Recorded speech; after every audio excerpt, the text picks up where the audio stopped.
Veníamos en un autobús escolar, una veintena de adolescentes, festejando que habíamos ganado la final.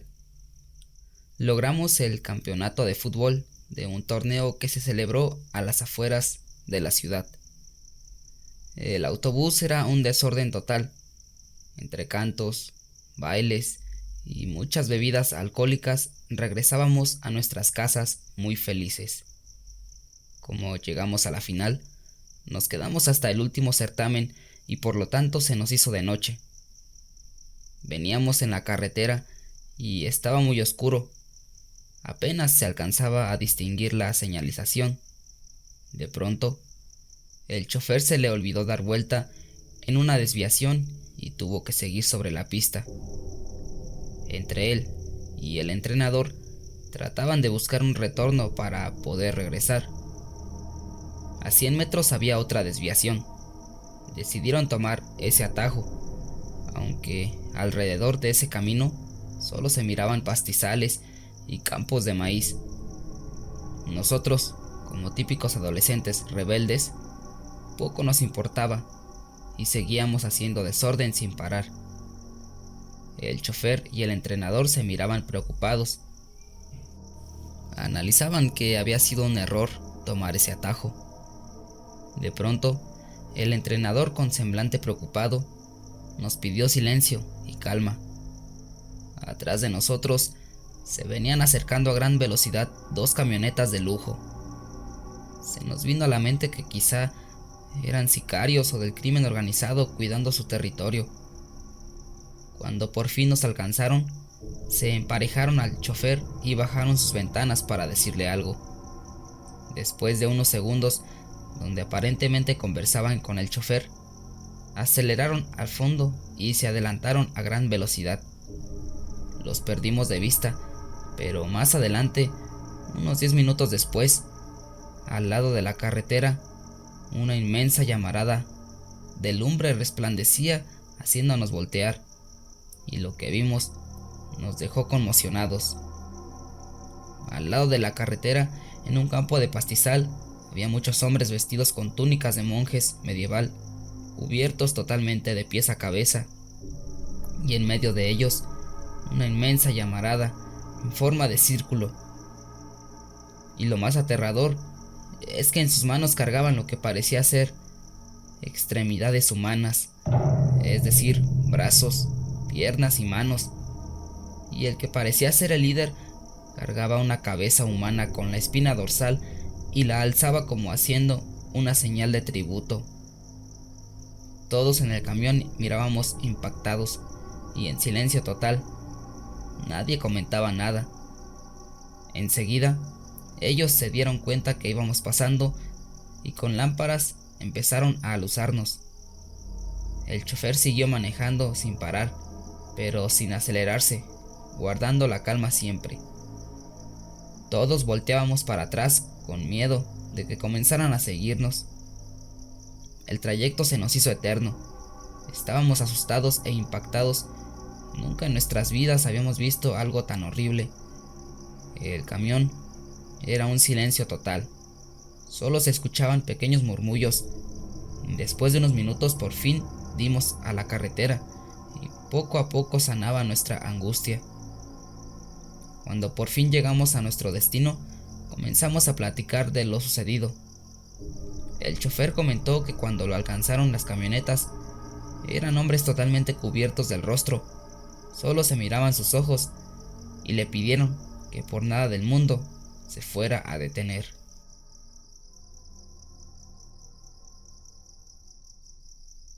Un par de jovencitas, aburridas de la insípida vida diaria que estaban experimentando, decidieron de pronto divertirse de una manera algo peculiar. Sin investigación previa, comenzaron la práctica del espiritismo con las pocas cosas aprendidas en las películas y los chismes que habían podido escuchar. Lo más sencillo a su parecer fue jugar con la ouija. Colocaron sobre la mesa letras en cartoncitos hechas por ellas mismas, formando un círculo rodeado de velas y en medio el vaso con el cual pretendían obtener las respuestas deseadas. Después de varias preguntas, Carla se fastidió al no obtener ninguna señal de que aquello funcionara. Se levantó con enojo, queriendo destruir el tablero improvisado. Hay que hacerle más preguntas, dijo Ana. Está bien, pero si no funciona, ¿me dejas destruirla?, respondió la otra joven, y un leve viento helado les causó escalofríos. Se escuchó en la madera un pequeño roce. Las dos voltearon deprisa, para ver con un poco de asombro que el vaso se movía por la mesa hasta la palabra no, en respuesta a su intención de destruir la ouija. Entonces las dos jóvenes, con risas en sus rostros, caminaron hasta la mesa, colocaron sus dedos sobre el vaso, lanzaron una imprudente pregunta: ¿estás vivo? Y tras el encanto de las chicas, la respuesta fue dada con más rapidez: no. A lo que rápidamente, con tono burlón, Carla dijo: si algo de esto es verdad, pues manifiéstate ante nosotras. Un inmenso silencio invadió la habitación. Se sentía un ambiente tenso. El viento abrió la ventana bruscamente y las chicas dieron un grito tremendo al ver cruzar por ella una sombra que las hizo correr hasta la puerta y después caer de rodillas, riendo, al ver que era el novio de Ana, que entró a escondidas, seguido por un amigo. Carla se hizo acompañar por el segundo chico hasta la cocina para preparar palomitas y así dejar a los enamorados solos. Pasados algunos minutos, Ana se sintió un poco incómoda al no ver regresar a su amiga y bajaron a buscarlos. Al borde de la escalera pudieron ver un charco de sangre y un rastro de que algo fue arrastrado. Un poco asombrados, siguieron las huellas hasta la cocina, donde estaba tirado el cuerpo agonizante del visitante. Al parecer quería decirles algo, pero no podían entenderle, pues se atragantaba con la sangre. Sus ojos se abrieron de par en par, y fue entonces que los dos asustados jóvenes voltearon hacia arriba para ver a Carla, pegada a la pared como si fuera una araña, en posiciones demasiado extrañas para un cuerpo humano, que saltó sobre ellos intentando asesinarlos con un ensangrentado cuchillo que sujetaba fuertemente en la mano. Los dos jóvenes lograron huir, con algunas pequeñas heridas, y Carla se encuentra internada en un hospital psiquiátrico, pues aunque en momentos se muestre perfectamente lúcida y no recuerde lo que pasó, hay ocasiones en que el espíritu que invocaron con la ouija la posee de nuevo, queriendo asesinar a quien tenga cerca.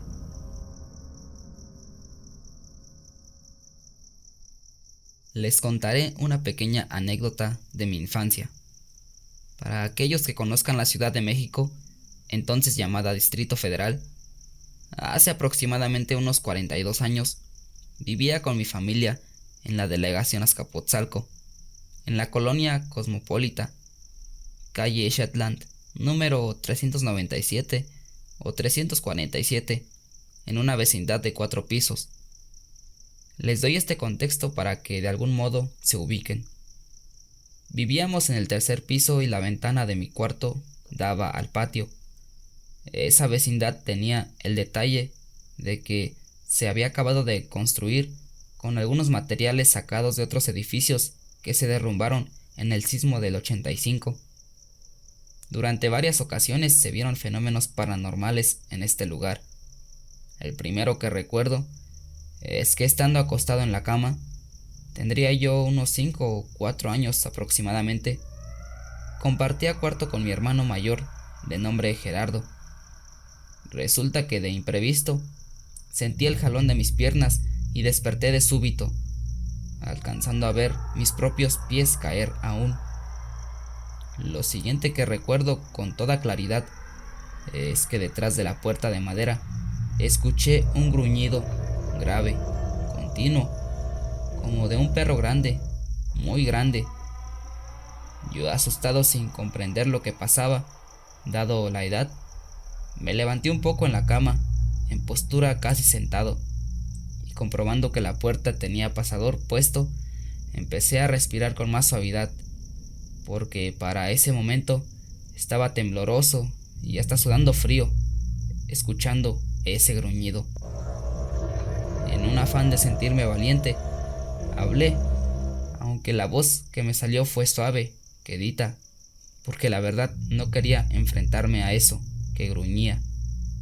Solté la pregunta diciendo: ¿qué buscas? ¿Qué quieres? De inmediato me respondieron detrás de la puerta con una voz grave, hueca, pero la sentí tan cerca que pensé que me hablaba en la cara. Esta voz me decía solamente: quiero pasar, ábreme.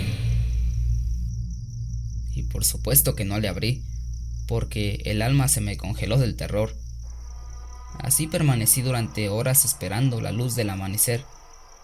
Ese fue el primer recuerdo de este lugar.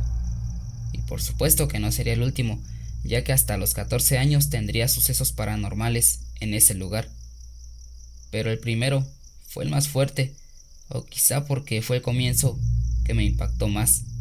Después sucedió lo de la sábana, pero eso se los contaré después. Nadie cree mi historia, pero yo sé lo que pasó. Aquella tarde regresábamos del colegio, como todas las tardes, Camilo y yo, que además de ser los mejores amigos, vivíamos uno enfrente del otro.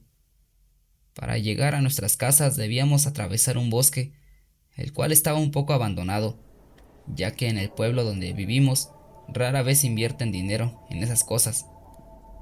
Esa tarde, en medio del bosque, los dos vimos una extraña nave. No era el llamado ovni del que hablan, tenía una forma más como de huevo. Camilo era bastante arriesgado y le gustaban las emociones fuertes. Yo siempre he sido un cobarde. Él me dijo que nos acercáramos a ver, pero yo no fui capaz y lo dejé solo. No sé cuánto tiempo pasó ni qué ocurrió con Camilo. Cuando se acercó a esa nave, él me despertó, ya que yo me había quedado dormido, recostado contra el tronco de un árbol. Algo extraño en mí, ya que odio dormir de día, pero en ese día todo lo que pasaba era extraño. Luego continuamos caminando hacia nuestras casas y le pregunté acerca de lo que había visto en la nave, pero él me respondió que ¿cuál nave? Al parecer no sabía nada de lo que había pasado. Según él, nos sentamos recostados contra el árbol porque estábamos cansados de caminar y yo me quedé dormido. Desde ese día estoy seguro que ese que dice ser Camilo no es el amigo con el que yo crecí. Nadie lo conocía mejor que yo. Sé todo sobre él y por eso sé que aunque ha engañado incluso a los padres de Camilo, a mí no me puede engañar.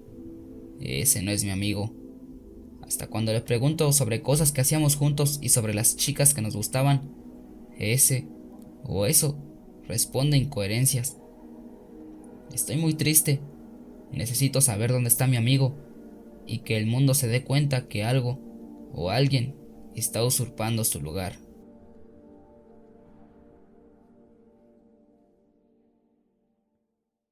Mi historia no es del todo paranormal, pero sí está relacionado con un fuerte trabajo de brujería. Soy del estado de Yucatán. Aquí mucha gente cree en la brujería y en ocasiones utilizan la magia negra para atacar a otras personas. Bueno, mi familia vivía en un poblado llamado Temozón y la historia gira en torno a mi tía, que en paz descanse. Mi tía era una persona muy guapa, le gustaba arreglarse, era risueña, noble, amable y de buen carácter. Acudía a los gremios, una tradición yucateca que se realiza en el pueblo, siempre haciendo amigos y llevándose bien con todos, o al menos eso creíamos. Pero las cosas cambiaron de una manera inesperada con el paso del tiempo. Mi tía ya no era la misma persona alegre que todos conocíamos, sino que ahora estaba seria, cansada, hasta incluso parecía triste. Por más que mi mamá le preguntaba si tenía algo, ella decía que estaba bien, solo que durante las noches no podía conciliar bien el sueño. En fin, durante un tiempo su actitud se mantuvo así, y aparte se alejó mucho de la familia. Mi mamá, preocupada, decidió que un día fuéramos a visitarla a su casa, y para nuestra sorpresa, al verla, ella estaba de mal en peor. Era muy delgada, estaba ojerosa y desarreglada. Su casa, de siempre mantenerla limpia, ahora estaba descuidada. Y aparte nos percatamos que llevaba un tiempo sin ingerir alimentos. Ella decía que era falta de hambre, pero definitivamente eso ya no era normal. Todos empezamos a preocuparnos por ella. Decidimos llevarla con un doctor para que le hicieran análisis, pero lo extraño era que no mostraba ningún problema. Pasó aún más tiempo y mi tía ya había cambiado completamente. Llegó el día en que enfermó, aunque aparentemente los doctores le dijeron que ella estaba sana, pero no era así. Poco a poco fue perdiendo la fuerza hasta incluso no poder hablar. Los doctores seguían sin saber cuál era el problema, y la solución para ellos era mandarla al hospital Orán en Mérida para que recibiera atención médica. Los que conocen o han oído hablar de ese hospital saben cómo es la situación allá.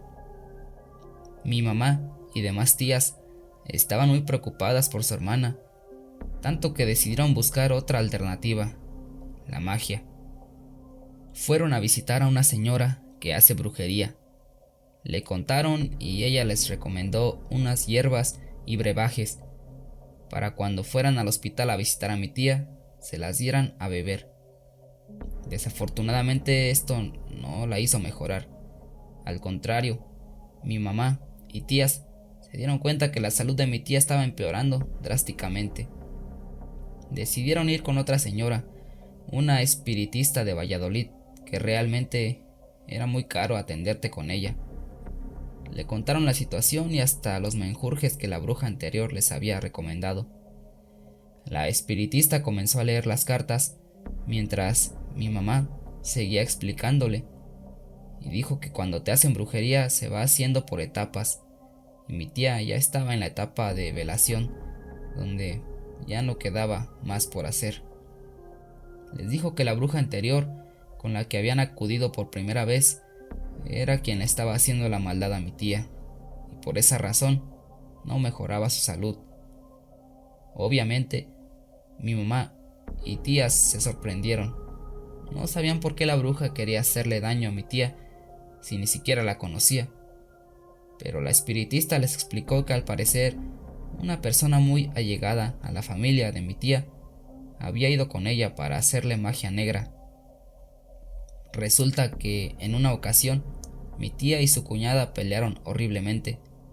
Ellas nunca habían llevado una buena relación, y en una reunión familiar que hubo después, tuvieron ambas que tolerarse la presencia, aunque supuestamente su cuñada le puso algo a la comida de mi tía que le ocasionó el mal, y desde ahí comenzó todo.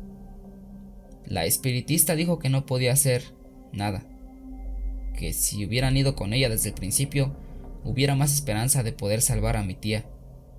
La única opción que les dio era mejorarla por unos días para que la dieran de alta en el hospital y sacarla de ahí para que llegara a descansar a su casa. Mi familia accedió y volvieron a darle menjurjes a mi tía. En el proceso de 3 días efectivamente mejoró bastante y lograron sacarla del hospital. Cuando la llevaron a su casa, mi mamá me habló rápidamente para decirme que si me quería despedir de mi tía, y yo acudí rápidamente. Cuando llegué, mi prima la tenía abrazada mientras le rezaban. Poco a poco mi tía fue desvaneciéndose hasta dar su último suspiro. En su acta de defunción, el doctor puso que había muerto a los 53 años de edad por causas naturales. En su funeral, llegó la espiritista que la había sacado del hospital e hizo unas oraciones para que su alma descansara en paz y no fuera atrapada por el maligno. La verdad, fue un proceso muy triste para mí y mi familia, lo que tuvimos que vivir.